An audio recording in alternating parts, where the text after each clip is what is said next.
돈이 될지도 모르는 과학 이야기, 사이언스가 뭐니 시간입니다. 과학동화의 김태희 기자 나왔습니다. 어서 오세요. 교수님 안녕하세요. 오늘은 또 어떤 흥미진진한 얘기입니까? 네, 교수님 혹시 영국 옥스퍼드대 출판부에서 매년 올해의 단어라는 걸 좀 선정하는 거 알고 계시나요? 네, 그런 건 알고 있습니다. 네, 맞습니다.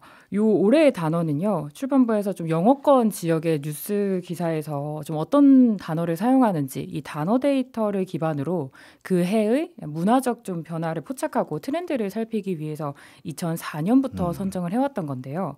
바로 3일 전이죠. 12월 1일에 이 옥스퍼드 출판부에서 2025년의 단어로 레이지베이트라는 단어를 선정했다고 발표했습니다. 예. 이 단어가 한국에서는 그렇게까지 많이 사용되지는 않아요. 근데 이게 조회수를 늘리기 위해서 좀 그러니까 이거 보는 사람들에게 의도적으로 좀 분노를 유발하는 온라인 콘텐츠를 뜻하는 단어인데 예. 한국에서 말하는 낚시성 콘텐츠라고 볼 수 있죠. 예. 흥미로운 거는요. 이 레이지베이트라는 이 단어가 바로 작년에 선정됐던 2024년의 올해의 단어와도 굉장히 좀 유사한 흐름이 이어진다는 겁니다. 오늘 그래서 제가 해드릴 이야기가 바로 작년 2024년의 올해의 단어로 선정됐던 표현, 바로 브레인 롯입니다. 브레인 롯이요? 네. 뭐 뇌가 썩는다 이런 뜻인가요? 교수님 정확하십니다. 이 브레인 롯은요, 뇌가 손상되거나 썩은 상태라는 뜻으로 이 소셜미디어에서 저품질의 온라인 콘텐츠를 좀 과도하게 소비한 끝에 뇌가 멍해지고 좀 인지적인 정신적인 상태가 퇴보하는 현상을 가리키는 단어입니다. 이게 한국에서는요, 브레인롯이라는 단어보다 좀 도파민 중독이라는 표현이 한 1, 2년 전에 굉장히 유행했었는데 이 두 개의 단어는 굉장히 좀 유사한 의미를 가지고 있습니다. 네. 이 소셜미디어를 하는 사람들이 이 끊을래야 끊을 수 없는 좀 이런 자신의 사용 습관과 그거에 대한 좀 자주적이고 반성적인 표현이 겹쳐져 있거든요. 재밌긴 하거든요. 너무 재밌죠. 그러다 보니까 취재를 하면서 정말 많은 사람들이 이 용어가 무엇을 의미하는지를 정확하게 설명할 수는 없어도 이거 정말 내 얘기다. 브레인롯 진짜 내가 브레인롯이다 라고 말하는 사람들이 많았다는 점이 좀 인상 깊었습니다. 예. 이게 특히 유튜브의 쇼츠나 인스타의 릴스, 이런 틱톡 같은 쇼폼 콘텐츠 같은 경우에는 또 오래 본 뒤에 내가 정신이 좀 멍해지고 집중이 안 된다라고 느끼는 분들이 그런 또 경험을 나누는 사람들이 굉장히 많더라고요. 그래서 과학동화에서 이 브레인롯이라는 단어가 좀 얼마나 과학적인 의미가 있는지를 한번 살펴봤습니다. 네, 저도 여기저기서 소셜미디어 아니면 쇼폼 이런 것들 많이 보면 뭐 좀 멍해진다 이런 소리는 들었는데 과학적으로 이게 일리가 있는 얘기입니까? 네, 있습니다. 이 오펠 튜렐 호주 멜버른대의 컴퓨터 공학 및 정보 시스템 학과 교수가 이 질문에 대한 대답을 해주었는데요. 예. 이 튜렐 교수의 표현을 빌리자면요. 이 브레인롯은 의학적인 진단명은 아니지만 분명히 실제하는 현상입니다. 참고로 튜렐 교수는 그 기술이 인간 행동과 사회에 미치는 영향에 대해서 살펴보는 연구자인데요. 이 튜렐 교수는 반복적으로 하는 모든 일이 뇌가 작동하는 방식을 변화시킨다고 강조했어요. 이게 뇌의 가소성이라는 표현으로도 널리 알려져 있는데 예를 들어 보면요. 피아노를 좀 잘 치기 위해서 오랫동안 연습을 하면 섬세한 손가락의 움직임을 관장하는 뇌의 영역이 활성화되거든요. 그러니까 소셜미디어를 많이 사용하면 오랫동안 소비하면 소셜미디어를 사용하기 전과 비교했을 때 분명한 뇌의 변화가 있는 것이 좀 당연한 거죠. 네. 특히 튜렐 교수는요. 사람들이 또 소셜미디어에 뭔가 알람이 울리거나 이럴 때마다 더 민감하게 반응한다고 좀 지적하면서 이게 사람들이 자극을 추구하거나 보상에 관여하는 뇌의 시스템이 변화가 있기 때문에 이렇게 민감하게 반응할 수밖에 없다라고 설명했습니다. 예, 오펠 교수가 말한 뇌가 썩는다는 느낌, 이게 뇌가 진짜 변한다 이렇게 볼 수 있는 거예요? 이 뇌가 썩는다는 느낌과 뇌가 변한다는 느낌은 조금 맥락이 다른데요. 좀 더 뇌가 썩는다는 느낌을 뇌가 좀 과부하가 걸린 결과 나타나는 인지적인 증상이라고 보는 것이 조금 더 적절할 것 같습니다. 예. 이 뇌는요, 특정 정보를 처리할 수 있는 자원과 용량이 좀 제한적입니다. 예. 그런데 소셜미디어는 이 구조적으로 사용자들이 계속해서 콘텐츠를 좀 소비하게 만들어요. 네. 이 과정에서 동일하거나 유사한 자극이 빠르고 또 반복적으로 들어오게 되거든요. 특히 이제 쇼폼 같은 경우에는 그 주기가 또 굉장히 짧죠. 3초에서 뭐 10초 단위로 자극이 끊임없이 들어오는 구조다 보니까 이런 반복 자극이 뇌의 처리 자원을 좀 빠르게 소모해서 인지적인 피로나 집중력 저하를 유발하는 겁니다. 신경과학자인 샘슨 리빈스 스웨덴 카롤린스카 연구소 연구원을 제가 이 취재하면서 좀 직접 만났어요. 이 리빈스 연구원은요, 이 대부분의 사람들이 좀 뇌가 어떻게 정보를 처리하고 또 어떻게 피로해지는지를 모르기 때문에 이를 뇌를 썩었다라고 표현한다고 설명했습니다. 하긴 우리야 뭐 과학적인 거 잘 모르니까 뇌가 썩는 느낌이야 이렇게 얘기하지만 이런 신경과학계 분야의 전문가들은 이걸 그럼 어떻게 설명하고 있습니까? 네, 리빈스 연구원은요, 좀 두 가지 뇌의 인지 과정을 집중할 필요가 있다라고 말했습니다. 하나는 작업 기억이라는 거고요. 작업 기억이요? 네, 또 하나는 주의입니다. 우선 작업 기억부터 좀 설명을 드리자면요. 작업 기억은 뇌가 짧은 시간 동안 정보를 유지하고 조작하는 데 관여하는 인지 과정입니다. 이거를 실시간 작업 수행 능력이라고 생각해 보면 좀 더 편합니다. 그리고 주의는요. 뇌가 들어오는 정보 중에 일부를 선택해서 더 깊게 처리하는 과정이고요. 예를 들어 보면 좀 뭐 시끄러운 카페에서 친구랑 대화를 나눌 때 맞은편에 있는 친구의 말소리에 좀 더 이렇게 저희가 주의 집중을 기울이잖아요. 바로 이때 뇌가 특정 자극의 정보 처리에만 집중할 수 있도록 해주는 게 바로 주의입니다. 이 리빈스 연구원은요. 틱톡이나 쇼츠, 릴스 같은 쇼폼 콘텐츠가 작업 기억과 주의 이 두 개의 인지 과정을 끊임없이 자극한다고 좀 지적했습니다. 그럼 쇼폼으로 인해서 뇌의 작업 기억과 주의는 어떻게 작용이 달라지는 거예요? 네, 쇼폼으로 끊임없이 자극이 들어올 때 이 기능의 역할하는 뇌의 영역이 좀 어떻게 변화하는지를 좀 자세히 살펴보면요. 우선 배회측 전전두엽에 과부하가 걸립니다. 전전두엽은요, 동시에 처리할 수 있는 정보량이 좀 제한적인데 유사한 자극이 계속 들어오면 이거를 구별하고 선택적으로 집중해야 되니까 주의력 발휘에 관여하는 뇌의 기능 자원 소모가 굉장히 커지게 됩니다. 그리고 또 무엇에 집중할지 또 무엇을 무시할지를 선별하고 외부 감각 자극에 대한 신경 반응 정도를 조절하는 전측 대상 피질과 또 주정엽의 기능도 약화됩니다. 이게 선택과 억제 과정이 계속해서 반복되니까 신경 자원이 좀 과도하게 소모되기 때문인데요. 또 신경 전달 물질도 좀 변해요. 좀 많이 아시겠지만 뭐 도파민이나 아세틸콜린, 아드레날린 같은 신경 전달 물질이 이 주의 및 기억 유지에 관여하는 시스템이 너무 오래 활성화되면 일시적인 불균형이 만들어지거든요. 이런 불균형이 전두엽이나 두정엽 간의 네트워크의 효율성을 떨어뜨려서 인지적인 피로가 쌓이게 됩니다. 이렇게 정리해도 될까요? 뇌가 반복적으로 자극을 많이 받게 되면 쉽게 말해 과부하가 걸려서 뭔가 뇌가 썩는 듯한 느낌이 든다. 이렇게 정리해도 될까요? 맞습니다. 멍해지는 느낌 그리고 좀 주의 집중이 그 이후로 잘 안 되는 느낌 바로 그런 느낌이 드는 겁니다. 이렇게 이제 쇼폼 콘텐츠 같이 이렇게 자극이 반복적으로 빠르게 들어오는 것들이 뇌를 어떻게 반응하는지를 알고 나면 조금 좀 섬뜩하게 느끼는 분들도 많으시더라고요.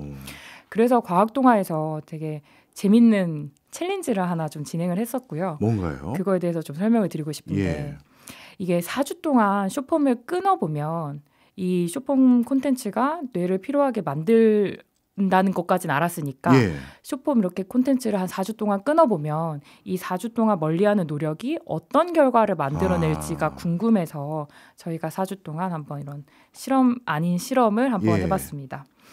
이 챌린지는요. 고려대 정신건강의학과에 계시는 조철원 교수님과 한국뇌연구원의 김주현 박사님의 자문을 받아서 총 29분의 참가자들과 함께 좀 진행을 했어요. 4주 동안 쇼폼을 끊는 챌린지였는데 이 참가자들 모집 같은 경우에는 스스로가 나 진짜 쇼폼 너무 많이 보고 4주 동안 끊을 의향이 있다라고 말하는 분들이었어요. 이분들 같은 경우에는 최소 일주일에 13시간 이상 쇼폼 콘텐츠를 소비하던 분들이었는데요. 이 참고로 이 13시간의 기준은 2024년 8월을 기준으로 한국인의 평균 쇼폼 앱 사용 시간이었습니다. 생각보다 많이 보네요. 일주일에 13시간이죠. 그러니까 하루에 1시간에서 2시간 정도 본다는 뜻입니다. 정리하자면 이 평균보다 좀 더 많이 쇼폼을 소비하고 또 쇼폼으로 인해서 자기가 브레인롯을 겪고 있다라고 느끼는 분들과 함께 네. 이 쇼폼 끊기 챌린지를 한번 진행을 해봤습니다. 그리고 단순히 이제 끊기만 하는 게 아니라요. 저희가 뇌의 변화를 좀 궁금을 했으니까 이 쇼폼을 보기 전 그리고 보고 나서의 뇌파는 물론 이 쇼폼 끊기 챌린지 시작 전과 챌린지 종료 후에 참가자분들의 뇌파를 한번 측정해봤습니다. 네. 이 쇼폼 보기 전후의 뇌파 측정을 좀 어떻게 했는지부터 좀 설명을 드리자면요. 우선 눈을 뜬 채로 뇌파를 한번 측정을 해봅니다. 예. 그리고 눈을 감은 상태에서 뇌파를 또 측정을 해봤고요. 네. 이렇게 눈을 뜨고 감았을 때의 뇌파를 비교해 보면요. 외부의 시각 정보를 받아들일 때 뇌가 어떻게 작용하는지 알 수 있기 때문입니다. 그리고 참가자분들께 자유롭게 쇼폼을 10분 동안 소비하라고 알려드렸어요. 계속해서 이제 릴스를 보거나 뭐 쇼츠를 보는 거죠. 그런 다음에 다시 눈을 뜬 상태에서 뇌파를 측정하고 마지막으로는 또 눈을 감은 상태로 뇌파를 측정해봤습니다. 네. 뇌파라고 하는 것도 뭐 저는 잘 모르지만 여러 종류가 있을 것 같은데 어느 뇌파를 측정하는 걸까요? 교수님, 이게 정말 중요한 질문입니다. 예. 우선 뇌파라고 하는 거는요. 뇌의 신경세포 사이에 신호가 전달될 때 발생하는 전기 신호입니다.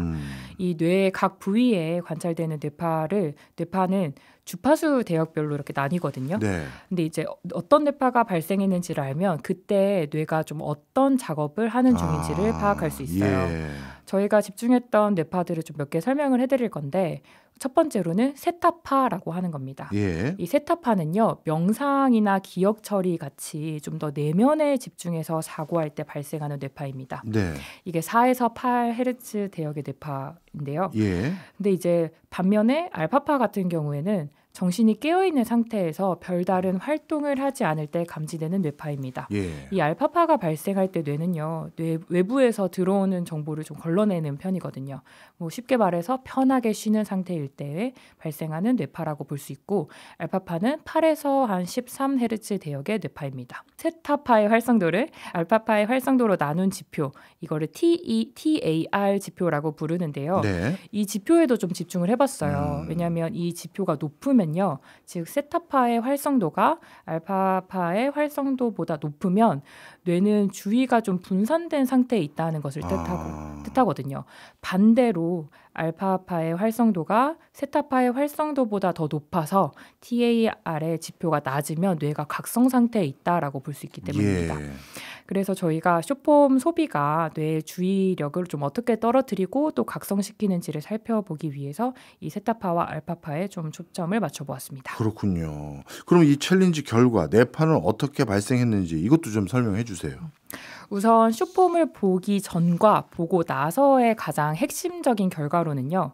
이 10분 동안 쇼폼을 본 후에 세타파의 활성도가 감소했다는 겁니다. 좀 쉽게 설명을 해보자면 쇼폼을 본 직후에는 머릿속 생각에 좀 주의를 기울이기 어려워졌다는 뜻입니다.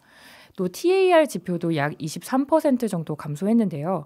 이 뇌파를 저희가 좀 측정 의뢰한 아이메디신의 김준엽 연구원은 TAR 지표가 감소한다는 것은 브레인롯을 겪은 이들의 경우 좀 쇼폼 시청을 끝낸 뒤에도 뇌가 바로 휴식 상태로 접어드는 게 아니라 각성 상태도 아니고 휴식 상태도 아닌 굉장히 비효율적인 상태에 있는 것이라고 설명했습니다. 네. 그리고 쇼폼을 본 뇌가 피로해지기 시작하는 시점도 저희가 한번 살펴봤습니다.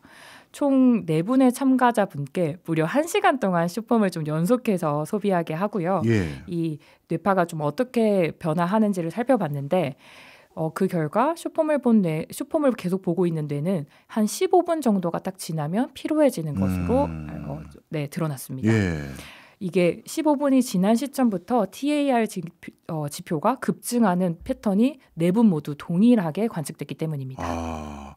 야, 이거 뭔가 쇼폼만 보면 쉽게 말해 머리가 쉽게 피로해지는 것 같은 그런 상황이 확인된 건데, 아니 고작 10분 봤는데 내가 뭔가 피곤해서 그렇다고 이게 휴식 취한 것도 아니고 각성한 것도 아니고 뭐 이런 상태가 돼버리는 거예요? 네, 저도 좀 정말 재밌다고 생각한 지점이었는데요. 그런데 좀 한 가지 좀 주의할 것이 있습니다. 챌린지와 이런 또 뇌파 측정을 해본 취재는 이제 전문 연구기관에서 좀 과학적인 정합성의 요건을 모두 충족해서 설계한 실험은 아니라는 점입니다. 이게 일종의 체험형 기사를 저희가 쓰기 위해서 기획한 것이지 뭐 논문처럼 학계의 검증을 받은 실험 결과가 아니라는 점 좀 주의해 주시고 그렇기 때문에 실험 결과를 좀 단정적으로 받아들이지 않으셨으면 좋겠습니다. 다만 이제 흥미로운 그리고 좀 유의미한 현상을 포착했다 정도로 좀 이해해 주시면 좋을 것 같아요. 네, 아니 그래도요 이런 실험이 이런 캐주얼하게 하는 실험이 큰 실험 하기 전에 모티브가 돼서 그 실험을 실제 뭐랄까요 아주 정교하게 해보는 경우가 많잖아요. 맞습니다. 자, 그래서 궁금한 게 이번에 이런 실험 통해서 혹시나 관찰된 또 다른 변화가 있습니까? 네, 쇼폼을 소비할 때 뇌의 변화에 대해서 또 한 가지 또 말씀드리고 싶은 결과가 있습니다. 바로 뇌의 과각성인데요. 과각성은 무슨 뜻이에요? 너무 많이 각성했다라는 거죠. 네. 이게 세타파 같은 경우에는 아까 내면에 집중해서 사고할 때 발생하는 뇌파라고 설명을 드렸잖아요. 그렇기 때문에 일반적으로 세타파는요, 눈을 감았을 때, 그러니까 외부에서 자극이 없을 때 보통 증가하는 편입니다. 그럼 반대로 이제 눈을 뜨면요, 외부의 정보가 들어오기 때문에 세타파는 보통 줄어드는 게 더 자연스럽죠. 그런데 앞서서 실험을 할 때 저희가 눈을 뜬 상태, 감은 상태, 그리고 10분 동안 쇼폼을 보고 또다시 눈을 뜬 상태, 감은 상태로 이렇게 쭉 이 뇌파를 측정했다고 설명을 드렸잖아요. 그런데 이번 실험에서는 되게 재밌는 게 쇼폼을 보고 나서는 눈을 뜬 상태인데도 세타파가 시청 이전보다 더 증가하는 결과가 나타났었어요. 이게 일반 패턴과는 좀 반대되는 굉장히 좀 이례적인 변화였습니다. 그래서 이 결과를 좀 어떻게 해석할지 전문가와 이야기를 나눠봤었는데요. 전문가분들은 이게 쇼폼을 10분 동안 보면서 들어왔던 자극을 아마 뇌가 그 보는 시기 동안 다 처리하지 못해서 미처 정리되지 못한 정보가 쌓이면서 눈을 감은 상태에서 세타파 활성도가 비정상적으로 증가했을 수 있다라고 설명했습니다. 네, 저도 개인적으로 이런 실험 결과와 비슷한 체험을 많이 합니다. 쇼폼 정신없이 볼 때는 뭐 시간 가는지 모르고 보다가 그거 쇼폼 딱 끄니까 뭔가 뇌가 좀 뭐 썩어가는 듯한 느낌 이렇게 들면서 괜히 쇼폼 많이 봤네 이런 후회하고 이럴 때가 뒤늦게 있는데 지금 설명이 딱 그거 얘기하는 것 같은데요. 뇌가 과각성 하고 있기 때문에 그런 거 인지하지 못하다가 나중에 후회하게 되는, 맞나요? 네, 맞습니다. 이 뇌과각성이라는 거는요, 뇌가 과하게 깨어있는 상태라서 이게 긴장이나 피로가 좀 한꺼번에 누적된 상황을 말하는데, 이때는 이제 주의력도 떨어지고 뭐 말씀하신 것처럼 뇌가 쉬어야 할 때 제대로 쉬지 못하는 좀 그런 특징들이 나타나죠. 교수님께서 말씀하신 것처럼 쇼폼을 보는 것을 멈추고 나서 멍한 느낌을 드는 것이 뒤늦게 후회하는 것이 이런 과각성의 영향이라고 좀 추정해 볼 수 있습니다. 이번 실험에서는 4주 동안 쇼폼 끊고 나서 실제 뭔가 변화가 있는지 이것도 확인하셨을 것 같은데 뇌도 실제 달라지는 부분이 있었나요? 있었습니다. 부분적으로 뇌가 회복했다라는 증거가 좀 관찰됐기 때문인데요. 우선 4주 동안 쇼폼을 끄는 다음에 챌린지 참가자분들에게 눈을 감게 하고 또 뇌파를 좀 측정을 해봤더니 쇼폼을 끊기 전과 비교했을 때 델타파와 세타파가 증가하는 것이 좀 포착이 됐습니다. 이것은 휴식 상태의 네트워크가 회복됐다라는 의미로 볼 수 있는데요. 참고로 이제 델타파 같은 경우에는 휴식을 취할 때 발생하는 뇌파로 0.3Hz에서 4Hz 대역의 전기 신호입니다. 또 집중 상태 그리고 각성 상태일 때 주로 관찰되는 베타파의 활성도는 감소했습니다. 이게 또 마찬가지로 뇌가 긴장 상태에서 좀 벗어나서 잘 쉬게 됐다는 의미로 볼 수 있죠. 앞서서 이제 또 그 뇌가 작업 기억과 주의의 역할하는 영역 중에 제가 전두엽이 있다라고 잠깐 설명을 드렸었는데요. 정확하게는 배회측 전전두엽이었죠. 그래서 저희가 뇌파로 전두엽의 뇌파 활성도를 좀 살펴봤었는데요. 이 전두엽 같은 경우에는 쇼폼을 끊기 전에는 참가자들 전체 평균이 약 16.8%의 과각성된 상태였었거든요. 그런데 이 수치가 쇼폼을 4주 동안 끊고 나서는 12.25%까지 낮아졌습니다. 다만 이게 그냥 뭐 완전히 회복됐다가 아니라 제가 부분적으로 회복됐다라고 말씀을 드린 데는 이유가 있는데요. 이게 뇌파 측정을 저희가 함께한 기업에서 쇼폼이 유행하기 전인 2019년의 뇌파 데이터를 가지고 있었거든요. 예. 그래서 이 2019년의 뇌파 데이터를 비교군으로 해서 좀 분석을 또 해봤는데 이 4주 동안 쇼폼을 끄는 뒤에 베타파와 감마파의 활성도는 좀 여전히 높은 것으로 좀 드러났습니다. 그러니까 이 베타파와 감마파 같은 경우에는 집중했을 때, 긴장했을 때 각각 발생하는 전기 신호기 때문에 4주 동안 쇼폼에서 멀어지는 게 분명히 뇌를 휴식하게 만드는 시간인 것은 맞지만 충분히 회복되기에는 조금은 부족한 시간이었다라고 볼 수 있습니다. 네. 이번 실험이요. 뭔가 쇼폼이 많아지고 있는 요즘 상황에서 굉장히 중요한 의미를 갖고 있을 것 같은데 한번 정리 좀 해주세요. 어떤 건지. 특히 쇼폼과 앞으로 우리가 그럼 거리를 둬야 되는 겁니까? 결론은? 이게 이제 이야기를 들어봤을 때 내가 그러면 쇼폼을 그만 봐야겠다라고 이제 좀 생각하시는 분들이 계실 것 같아요. 그런데 한 가지 짚고 넘어가야 되는 거는요. 쇼폼은 본질적으로 계속 보도록 설계된 콘텐츠라는 겁니다. 그래요? 그러니까 사용자가 스스로 이제 마음가짐으로만 스스로를 좀 통제하기는 어려운 거죠. 예. 이렇게 사람들을 계속해서 콘텐츠를 소비하게 만들어드는 거는요. 소셜미디어에서 굉장히 적극적으로 활용하고 있는 추천 알고리즘 때문입니다. 이 추천 시스템은요, 플랫폼마다 조금씩은 다르지만 기본 골격과 전략은 굉장히 유사하고 또 비슷합니다.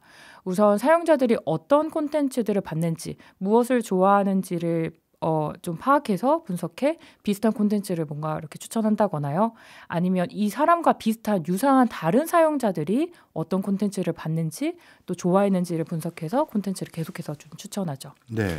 중요한 거는요. 또 이렇게 사용자들의 반응, 뭐 예를 들어서 특정 콘텐츠를 오래 보는 뭐 머문 시간이라든가 콘텐츠를 끝까지 봤는지 안 봤는지 여부, 아니면 좋아요를 눌렀거나 스크롤의 속도 이런 것들이 모두 이런 추천 알고리즘에 다시 학습 데이터가 돼서 추천이 계속해서 점점 더 정교해진다라는 점입니다. 이런 피드백 루프는요, 뭐 유튜브, 인스타그램, 뭐 X 등등 주요 소셜미디어 플랫폼에서 모두 이제 사용하는 전략이기 때문에요. 이런 플랫폼을 오래 남아있고 오래 사용하고 콘텐츠를 오래오래 보면 볼수록 플랫폼은 사용자들을 더 잘 이해하고 또 그들의 입맛에 맞는 콘텐츠를 더 정확하게 추천할 수밖에 없죠. 네. 그러다 보니까 사용자들이 더 오래 머물 수밖에 없는 그런 구조입니다. 이게 구조적으로 사용자들에게 알아서 그만 보라 이렇게 얘기할 수가 없는 구조네요. 맞습니다. 그래서 이런 플랫폼의 중독적인 구조를 좀 잘 이해하고 정부가 자국민 보호에 나선 나라들이 좀 있습니다. 가장 대표적인 게 미국인데요. 미국에서는 어떻게 하고 있나요? 미국 같은 경우에는 2023년 10월에요. 총 41개 주가 각각 연방 법원과 주 법원에 메타, 그러니까 인스타그램과 이 페이스북을 만든 기업이죠. 이 메타가 의도적으로 이런 해로운 기능을 설계해서 청소년들을 중독시키고 정신 및 신체 건강을 해치고 있다라고 소송을 좀 제기했습니다. 근데 메타는 아니다. 인스타그램이나 페이스북은 그냥 단순히 콘텐츠가 게시되는 플랫폼일 뿐이다. 라고 이렇게 좀 주장을 반박을 했는데 법원이 현재 이런 무한 스크롤이나 좀 자동 재생 플랫폼 같은 것들이 플랫폼 설계에 책임이 있다라고 좀 판단을 한 상황이라서 현재 계속해서 소송이 진행 중입니다. 좀 소송의 결과가 어떻게 나올지 그리고 그 결과로 좀 어떤 좀 변화가 있을지를 좀 주목해 보면 좋을 것 같습니다. 그리고 바로 내일이죠. 12월 4일부터 호주에서는요. 소셜미디어 플랫폼에서 16세 미만의 사용자 계정이 폐쇄될 예정입니다. 뭐 인스타그램이나 틱톡, X, 유튜브 등등 모든 플랫폼이 계정 폐쇄의 대상인데요. 앤서니 앨버니지 호주 총리는요. 이런 조치가 세계를 선도하는 조치며 무엇보다 아이들이 더 아이다울 수 있도록 하기 위한 목적이라고 설명했습니다. 뭐 규제가 어떤 영향을 미칠지에 대해서는 조금 더 두고 봐야겠지만요. 어쨌거나 뭐 미국이나 호주 그리고 유럽연합 등등이 이런 소셜미디어의 부정적인 영향력을 묵과하지 않는다는 점이 좀 중요할 것 같습니다. 좀 과학기술이 개인에게 특히 사용자에게 미치는 영향은 점점 더 커지고 있는 오늘인데요. 좀 가능한 한 긍정적인 영향은 최대화하고 부정적인 영향은 최소화할 수 있게 좀 무엇이 필요할지, 우리 사회에 필요할지, 어떤 고민이 필요할지 좀 고민해 보면 좋을 것 같습니다. 네, 우리보다도 먼저 소셜 미디어에 대한 접근 가능성을 차단한 국가들이 앞으로 어떤 성과를 내는지 아니면 어떤 문제가 있는지 지켜봐야겠네요. 사실 16세 미만이면 본인 스스로 어린이라고 생각 안 하는 아이들이 꽤 있을 텐데 하여튼 이것도 흥미진진한 결과가 기대가 됩니다. 오늘도 우리 생활에서 정말 중요한 소식이었던 것 같습니다. 지금까지 과학동아의 김태희 기자였습니다. 고맙습니다. 고맙습니다.